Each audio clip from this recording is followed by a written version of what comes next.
ಎಲ್ಲರಿಗೂ ನಮಸ್ಕಾರಗಳು. ಈ ವಿಡಿಯೋದಲ್ಲಿ ತರಕಾರಿ ಸಾಗು ರೆಸಿಪಿಯನ್ನು ತಿಳಿಸಿಕೊಡಲಾಗಿದೆ.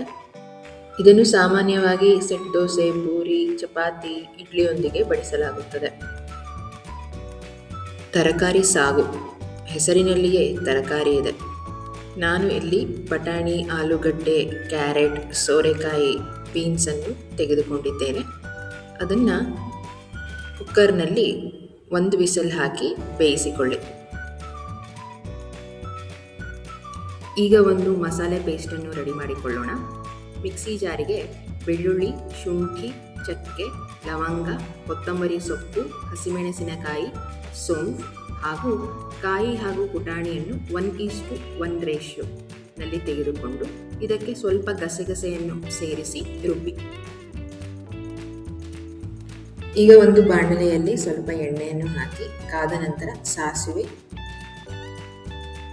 ಬೇ ಲೀಫ್ ಹಾಗೂ ಈರುಳ್ಳಿಯನ್ನು ಹಾಕಿ ಹಾಗೆಯೇ ಸ್ವಲ್ಪ ಅರಿಶಿನ ಪುಡಿಯನ್ನು ಹಾಕಿ ಬಾಡಿಸಿ.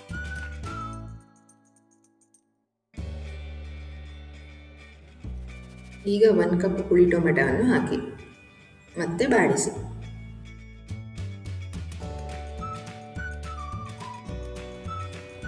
ಟೊಮೆಟೊ ಚೆನ್ನಾಗಿ ಬೆಂದ ನಂತರ ನಾವು ರುಬ್ಬಿಕೊಂಡಿರುವ ಪೇಸ್ಟನ್ನು ಇದಕ್ಕೆ ಹಾಕಿ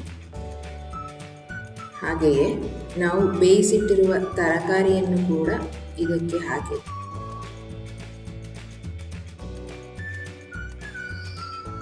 ನಂತರ ಇದಕ್ಕೆ ರುಚಿಗೆ ತಕ್ಕಷ್ಟು ಉಪ್ಪನ್ನು ಹಾಕಿ ಚೆನ್ನಾಗಿ ಕುದಿಸಿ ಎಂಜಾಯ್ ಮಾಡಿ.